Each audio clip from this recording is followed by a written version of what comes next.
ಮಾಧ್ಯಮದ ಮಿತ್ರರಿಗೆ ಮತ್ತು ಪತ್ರಕರ್ತರಿಗೆ ಇಷ್ಟು ನಿಮ್ಮ ಅಮೂಲ್ಯವಾದ ಸಮಯನ ಇಲ್ಲಿ ಕೊಟ್ಟು ಶಾಂತವಾಗಿ ಕೂತು ನಮ್ಮನ್ನು ಕವರೇಜ್ ಮಾಡ್ತಾ ಇದ್ದೀರಾ. ನಿಮಗೆಲ್ಲ ಒಂದು ದೊಡ್ಡ ನಮಸ್ಕಾರ. ಆಮೇಲೆ ನಮ್ಮ ಇಲ್ಲಿ ಬಂದತಕ್ಕಂಥ ಗಣ್ಯ ವ್ಯಕ್ತರಿಗೆ, ಆಮೇಲೆ ನಾನು ಕರೆದಿರೋ ನನ್ನ ಫ್ರೆಂಡ್ಸ್ ಮತ್ತು ನನ್ನ ಸಹೋದರಿಗಳೇ ಎಲ್ಲರಿಗೂ ನಮಸ್ಕಾರ. ಆಮೇಲೆ ನನ್ನ ಫ್ಯಾಮಿಲಿ ಮತ್ತು ನನ್ನ ವೆಲ್ ವಿಷರ್ಸ್ ಎಲ್ಲರಿಗೂ ನಮಸ್ಕಾರ. ಈ ಸಬ್ಜೆಕ್ಟ್ ಬಗ್ಗೆ ಹೇಳ್ಬೇಕಂದ್ರೆ ಎಲ್ಲ ದೊಡ್ಡವರೆಲ್ಲ ಹೇಳಿದ್ದಾರೆ. ಆಮೇಲೆ ಇನ್ನೊಂದು ವೇದಿಕೆ ಮೇಲೆ ಎಲ್ಲ ದೊಡ್ಡ ವ್ಯಕ್ತಿಗಳಿದ್ದಾರೆ, ಅವ್ರಿಗೂ ನಮಸ್ಕಾರ. ಒಬ್ಬೊಬ್ಬರಾಗಿ ಹೆಸರು ಹೇಳ್ಕೊಂಡು ಓಕೆ. ಆ್ಯಕ್ಚುಲಿ ಈ ಸಿನಿಮಾ ಬಂದು ನಮ್ಮ ಪ್ರೊಡ್ಯೂಸರ್ ಸರ್ ಫಸ್ಟ್ ನನ್ನ ಭೇಟಿಯಾಗಿದ್ದರು. ಪ್ರಕಾಶ್ ಸರ್ಗೆ ನಾನು ಥ್ಯಾಂಕ್ಸ್ ಹೇಳ್ತೀನಿ. ಆಮೇಲೆ ದೊಡ್ಡ ಡೈರೆಕ್ಟರ್ ನಮ್ಮ ಪವಿತ್ರನ್ ಸರ್ನ ಇಂಟ್ರೊಡ್ಯೂಸ್ ಮಾಡಿದ್ದಕ್ಕೆ ಇನ್ನೊಂದು ಕೃತಜ್ಞೆ. ಆಮೇಲೆ ನಮ್ಮ ಬಾಲ ಮಂಜು ಅವರು ನನ್ನ ಜೊತೆಯಲ್ಲಿ ಆಪೋಸಿಟಾಗಿ ವಿಲ್ಲನ್ ಆಗಿ ಆ್ಯಕ್ಟ್ ಮಾಡಿದ್ದಾರೆ, ಅವ್ರಿಗೂ ಒಂದು ಥ್ಯಾಂಕ್ಸು. ಮತ್ತು ಎಲ್ಲ ಆರ್ಟಿಸ್ಟ್ಗಳು ಅವ್ರು ಎಷ್ಟು ನನ್ನ ಪ್ರೋತ್ಸಾಹ ಕೊಟ್ಟಿದ್ದಾರೆ ಅಂದರೆ, ಅವ್ರಿಗಿರೋ ಎಕ್ಸ್ಪೀರಿಯೆನ್ಸ್ಗೆ ಅವ್ರ ಮುಂದೆ ನಾನು ನಿಂತ್ಕೊಂಡು ಆ್ಯಕ್ಟ್ ಮಾಡೋಕ್ಕೆ ನನಗೆ ಒಂಥರ ಸಂಕೋಚ ಆಗ್ತಿತ್ತು. ಬಟ್ ಅವ್ರು ನನಗೆ ಎನ್ಕರೇಜ್ ಮಾಡಿ ಒಂದು ಒಳ್ಳೆ ಆ್ಯಕ್ಟರ್ ಆಗಿ, ಒಂದು ಕನ್ನಡ ಇಂಡಸ್ಟ್ರಿಯಲ್ಲಿ ಒಂದು ಒಳ್ಳೆ ಆ್ಯಕ್ಟರ್ ನೀನು ನಿಂತ್ಕೊಳ್ಬೋದು, ನೀನು ಚೆನ್ನಾಗಿ ಮಾಡು ಅಂಥೇಳಿ ಆ ಒಂದು ಎನ್ಕರೇಜ್ಮೆಂಟ್ ಕೊಟ್ಟಿದ್ದಕ್ಕೆ ನಾನು ತುಂಬ ಚೆನ್ನಾಗಿ ಪರ್ಫಾರ್ಮ್ ಮಾಡಿದ್ದೀನಿ. ಅದನ್ನು ನೀವೇ ಡಿಸೈಡ್ ಮಾಡಬೇಕು. ಮೋಸ್ಟ್ಲಿ ಈ ವಾರ್ಡ್ಗಳು ನೋಡಿದ್ದೀರಾ. ಓಕೆ, ಈ ಸಿನಿಮಾ ಬಂದು ಒಂದು ಇವತ್ತಿನ ಸೊಸೈಟಿಯಲ್ಲಿ ಕರ್ಕಿ ಅನ್ನೋದು ಜನಕ್ಕೆ ಕ್ವೆಶನ್ಸ್ ಬರ್ಬೋದು. ಏನಿದು ಕರ್ಕಿ, ಏನಕ್ಕೆ ಇವ್ರು ಕರ್ಕಿ ಅಂತ ಹೆಸರಿಟ್ಟಿದ್ದಾರೆ ಅಂತ. ಕರ್ಕಿ ಹೆಸರು ಬಂದು ಒಂದು ಪೆಕ್ಯುಲರ್ ಆಗಿ ಹೆಸರಿಗಬೇಕು ಅಂತ ನಮ್ಮ ಡೈರೆಕ್ಟರ್ ಬಂದು ಸ್ವಲ್ಪ ಸರ್ವೆ ಮಾಡಿದ್ರು. ಆ ಗುಟ್ಟನ್ನು ನಾನು ಇವಾಗ ಹೇಳ್ಬಿಟ್ರೆ ಚೆನ್ನಾಗಿರಲ್ಲ, ಸಿನಿಮಾಲಿ ನೀವು ನೋಡ್ಬೋದು ಅದೊಂದು. ಆಮೇಲೆ ಈ ಸಬ್ಜೆಕ್ಟಲ್ಲಿ ಎಷ್ಟೋ ಜನ ನಾವು ಕಾಸ್ಟ್ ಬಗ್ಗೆ ಮಾತಾಡ್ತೀವಿ, ಬಡವರು, ಸಾಹುಕಾರಗಳು, ಶ್ರೀಮಂತರು, ಇವ್ರ ಬಗ್ಗೆ ಎಲ್ಲ ನಾವು ಮಾತಾಡ್ತೀವಿ. ಸೊ ಆಮೇಲೆ ಇನ್ನೊಂದು ಅಂಶ ಬಂದು ಯತಿರಾಜ್ ಸರ್ ಹೇಳ್ದಂಗೆ ಎಜುಕೇಷನ್ ಬಗ್ಗೆ, ಮತ್ತು ನಮ್ಮ ಬಟ್ಟೆಗಳು ನಾವು ಹೆಂಗೆ ಹಾಕ್ತೀವಿ, ನಾವು ಯಾವ ಶೈಲಿಯಲ್ಲಿ ನಾವು ನಮ್ಮನ್ನು ಜನ ಮುಂದೆ ಇಕ್ತೀವಿ ಅಂತ ನಾವೆಲ್ಲ ತುಂಬ ಈ ಸಬ್ಜೆಕ್ಟಲ್ಲಿ ನೀವು ನೋಡಿದ್ರೆ ನಿಮಗೆಲ್ಲ ತುಂಬ ಟಚ್ ಆಗುತ್ತೆ. ನಾನು ಏನು ಹೇಳಕ್ಕೆ ಬರ್ತೀನಿ ಅಂದರೆ, ಈ ಸಬ್ಜೆಕ್ಟಲ್ಲಿ 3 ಅಂಶಗಳು ತುಂಬ ಇಂಪಾರ್ಟೆಂಟ್ ಪ್ಲೇ ಮಾಡುತ್ತೆ ರೋಲಲ್ಲಿ. ಮೊದಲನೇದಾಗಿ ಕಾಸ್ಟ್ ಸಿಸ್ಟಮು.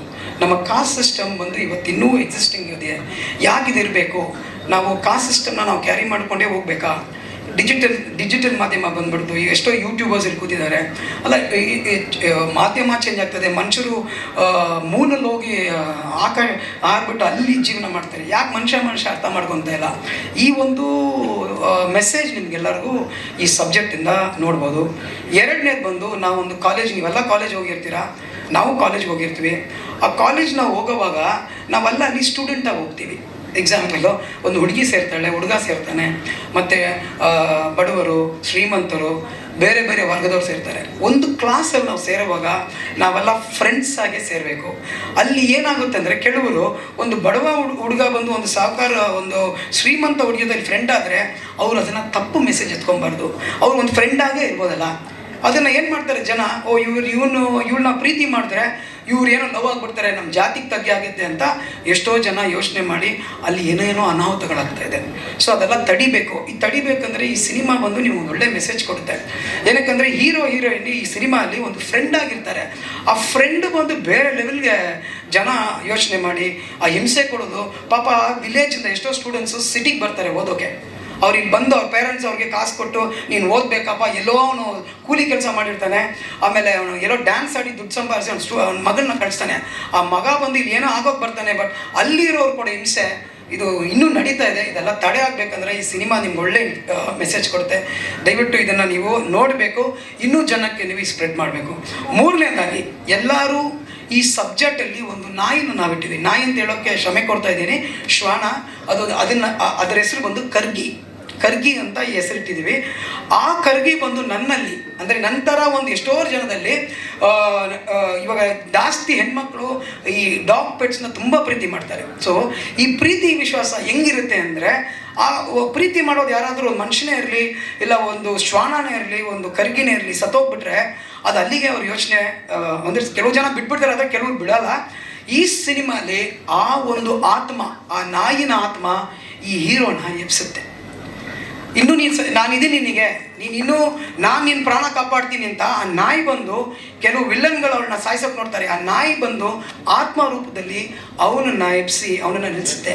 ಸೊ ಮೆಸೇಜ್ ನಾನು ಏನು ಹೇಳ್ತಾ ಇದ್ದೀನಿ ಅಂದರೆ, ನಾಯಿಗಳು, ಶ್ವಾನಗಳು, ಈ ಕರ್ಗಿ ಅನ್ನೋದು ಬಂದು ಒಂದು ಮನುಷ್ಯನಾಗಿ ಅದಕ್ಕೆ ಮನುಷ್ಯರಿಗೆ ಹೆಂಗೆ ಸತ್ತೋದ್ರೆ ಸಂಸ್ಕಾರ ಮಾಡ್ತಾರೋ ಅದೇ ರೀತಿ ಈ ಸಿನಿಮಾಲಿ ನಾವು ಮಾಡಿದ್ದೀವಿ.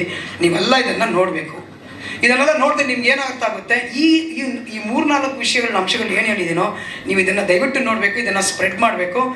ಆವಾಗಲೇ ನಮ್ಮ ಸೊಸೈಟಿ, ನಾನು ಹೇಳ್ದೆ ಅಂತ ಏನೋ ಚೇಂಜ್ ಆಗಲ್ಲ, ಸ್ವಲ್ಪ ಮಟ್ಟಕ್ಕೆ ಅವ್ರಿಗೆ ಇನ್ಫಾರ್ಮೇಷನ್ ಹೋಗುತ್ತೆ, ಅದನ್ನು ಚೇಂಜಸ್ ಥರ ಅವರು ಯೋಚನೆ ಮಾಡ್ತಾರೆ.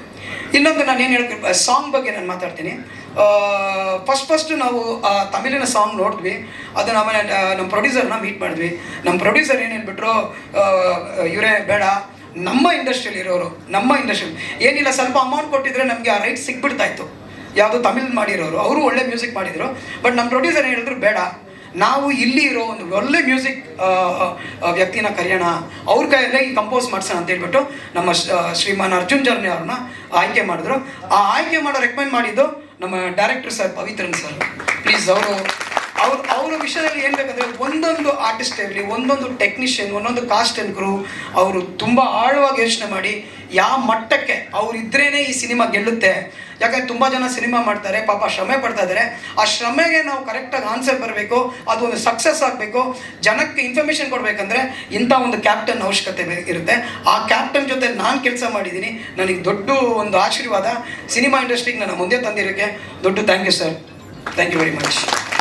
ಆಮೇಲೆ ಈ ಹಾಡು ಬಗ್ಗೆ ನೋಡಿದ್ದೀರಾ, ಅರ್ಜುನ್ ಜನ್ಯ ಸರ್ ಆಫೀಸ್ಗೆ ಡೈರೆಕ್ಟಾಗಿ ನಾನು, ನಮ್ಮ ಪವಿತ್ರನ್ ಸರ್ ಹೋಗಿ ಅವ್ರ ಜೊತೆ ನಾವೇ ಟ್ಯೂನ್ ಹಾಕಿದ್ವಿ. ಅವರು ಅರ್ಜುನ್ ಜನ್ಯ ಸರ್ ನಮ್ಮನ್ನ ಎನ್ಕರೇಜ್ ಮಾಡಿದ್ರು, ಬನ್ನಿ ಟ್ಯೂನ್ ಹೇಳಿ ಅಂತ. ಡೈರೆಕ್ಟರ್ ಸರು ಎಲ್ಲ ಒಂದು 5-6 ಟ್ಯೂನ್ ಕೊಟ್ಟರು. ಆ ಬೇಸಿಸ್ ಮೇಲೆ ಒಂದೊಂದು ಟ್ಯೂನ್ ತಗೊಂಡು ಡೈರೆಕ್ಟರ್ ಮೈಂಡ್ ಅರ್ಥ ಮಾಡ್ಕೊಂಡು ಅರ್ಜುನ್ ಸರ್ ತುಂಬ ಕೋಆಪ್ರೇಟ್ ಮಾಡಿ ಇದನ್ನು ಮಾಡಿದ್ರು. ಆಮೇಲೆ ಸಾಧು ಕೋಕಿಲ ಸರ್ ಅವ್ರ ಹತ್ರ ಆ್ಯಕ್ಟ್ ಮಾಡೋದು ಒಂದು ದೊಡ್ಡ ವಿಷಯ. ಏನಕ್ಕಂದರೆ ಸಾಧು ಕೋಕಿಲ ಅವರು ತುಂಬ ಹ್ಯೂಮರಸ್ಸು. ನನಗೆ ಯಾವತ್ತೂ ಅವ್ರ ಜೊತೆಲಿ ಕೂತ್ರೆ ಅವ್ರು ನೋಡಿದ್ರೆ ನಗು ಬಂದ್ಬಿಡ್ತಾಯಿತ್ತು. ನನ್ನ ಕೈಯಲ್ಲಿ ಕಂಟ್ರೋಲ್ ಆಗ್ತಾ ಇರಲಿಲ್ಲ, ನಾನು ಆ್ಯಕ್ಟಿಂಗ್ ಹೆಂಗೆ ಮಾಡಲಿ ಅಂತ. ಬಟ್ ಸಾಧು ಕೋಕಿಲ ನನ್ನ ಕಣ್ಣ ನೋಡು ನೀನು, ನಾನು ಬೇರೆ ಎಲ್ಲ ನೋಡಬೇಡ ಅಂದ್ಬಿಟ್ರು. ಇಲ್ಲ ಅಂದರೆ ಕಣ್ಣ ನೋಡು ಅಂದರು ಸರ್.